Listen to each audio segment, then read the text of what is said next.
আসসালামু আলাইকুম। মাহবুব homeo health care থেকে আমি মোহাম্মদ মনিরুজ্জামান মুরাদ বলছি। যে যেখান থেকে আজকে আমাদেরকে দেখছেন সকলকে জানাচ্ছি আন্তরিক মোবারকবাদ ও শুভেচ্ছা। সম্মানিত দর্শক শ্রোতা, আজকে আমরা হোমিওপ্যাথির একটি গুরুত্বপূর্ণ ওষুধ নিয়ে আলোচনা করব। ওষুধটির নাম হচ্ছে নাক্সবম। এটি হোমিওপ্যাথিতে পলিক্রেস্ট মেডিসিন হিসাবে পরিচিত।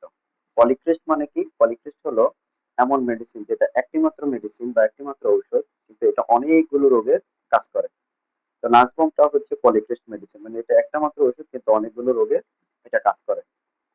ডাক্তার বরিক বলছেন নাজবুম সম্পর্কে, যদি তোমার কাছে কোনো রোগী আসে আর তুমি বুঝতে না পারো যে তুমি তাকে কোন ওষুধ দিবে, ডাক্তারদেরকে উদ্দেশ্য করে তিনি এই কথাগুলো বলছেন। যদি তুমি বুঝতে না পারো যে তুমি তাকে কোন ওষুধ দিবে, তবে তুমি তাকে নাজবুম দিয়ে দাও।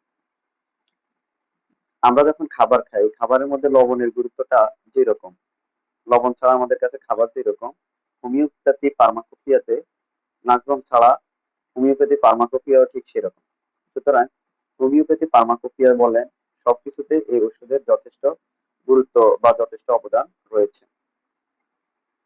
আমাদের সমাজে যতগুলো রোগ বা অসুখ বিসুখ রয়েছে, সবগুলো অসুখ বিসুখকে তিন ভাগ করলে তিন ভাগের এক ভাগ কিন্তু এই নাজবমের মাধ্যমে সমাধান হয়। এবার আমরা সংক্ষেপে নাজবমের কিছু সম্পর্কে জানবো, লক্ষণ সম্পর্কে জানবো। নাজবমের একটি গুরুত্বপূর্ণ লক্ষণ হচ্ছে অনিদ্রা। যদি কারো অনিদ্রার কারণে কোনো অসুখ হয়, অথবা যে কোনো অসুখ হলো, আর আপনি যদি কারণ খুঁজতে গিয়ে যদি দেখতে পান যে আপনার অসুখের মূল কারণ হচ্ছে অনিদ্রা, তাহলে এক্ষেত্রে আমরা নাজবমের কথা ভাবতে পারি। এরপরে কেউ যদি মাদকদ্রব্য সেবন করেন, অথবা মশলা ঝাল জাতীয় খাবার সেবন করার ফলে যদি কেউ কোনো অসুখ অসুখ হয় বা কোনো অসুস্থতার শিকার হয়, তাহলে আমরা নাজবমের কথা ভাবতে পারি। সম্মানিত দর্শক শ্রোতা, নাজবমের আরো কিছু গুরুত্বপূর্ণ লক্ষণের মধ্যে একটা ইম্পর্টেন্ট লক্ষণ হলো নাজবমের রোগী বারবার মলত্যাগ করার আগ্রহ জাগে বা বারবার মলত্যাগ করতে চায়, এটা তার ব্যর্থ প্রয়াস হয়। আর তার কাছে মনে হয় যদি সে মলত্যাগ করে তাহলে তার একটু শান্তি লাগবে। আর এই ধরনের লক্ষণের সাথে যদি কারো আমাশা হয়, কারো টাইফয়েড হয়, অথবা ঋতুকষ্ট হয়, বা অন্য যে কোনো যদি অসুখ হয়, অন্য যে কোনো অসুখ হলেও যদি সাথে এই লক্ষণটা থাকে যে তার বারবার মলত্যাগ করার ব্যর্থ প্রয়াস, সাথে সাথে তার কাছে যদি মনে হয় যে আমি মলত্যাগ করলে একটু শান্তি লাগে বা শান্তি লাগবে, এই ধরনের যদি ঘটনা ঘটে, এই ধরনের বিষয় যদি মনে হয়, তাহলে আমরা তখন নাজবমের কথা ভাবতে পারি।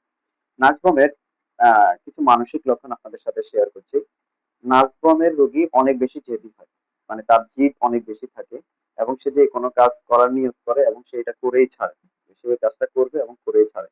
সে ঈর্ষাপরায়ণ হয়, সে হটকারী হয়, এবং সে অনেক সন্দেহ প্রবণ হয়। সে সন্দেহের আহ, বেড়াজালে গিয়ে সে ঝগড়াও করে, মানে সে সন্দেহের বশবর্তী হয়ে সে ঝগড়া পর্যন্ত করে।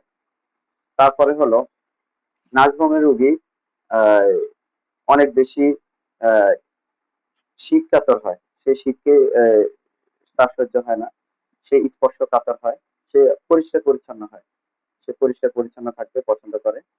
নাজবমের রোগী যখন গাড়িতে উঠে তখন তার বমির আহ, ব্যাগ হয় বা তার বমি করার আগ্রহ জাগে, বমন ইচ্ছা হয়। নাজবমের রোগী অনেক বেশি ঝাল আর মশলাযুক্ত খাবার পছন্দ করে। এই ধরনের যদি কারো কোনো লক্ষণ থাকে, তাহলে এই লক্ষণগুলোর সাথে যদি কারো কোনো অসুখ হয়, তাহলে আমরা আমাদের আশেপাশে যে রেজিস্টার্ড হোমিও ডাক্তার আছে তার সাথে আমরা যোগাযোগ করব। আমরা যদি আমাদের কোনো অসুখ হয়, আমরা এটাতে ঘাবড়ে না গিয়ে আমরা ডাক্তারের শরণাপন্ন হব, আল্লাহর কাছে দোয়া করব, যাতে করে আল্লাহ রাব্বুল আলামিন আমাদেরকে সুস্থ করে দেন। সম্মানিত দর্শক শ্রোতা, আজকের মতো এই পর্যন্ত। সকলে ভালো থাকবেন, সুস্থ থাকবেন। দেখা হবে অন্য কোনো ভিডিওতে।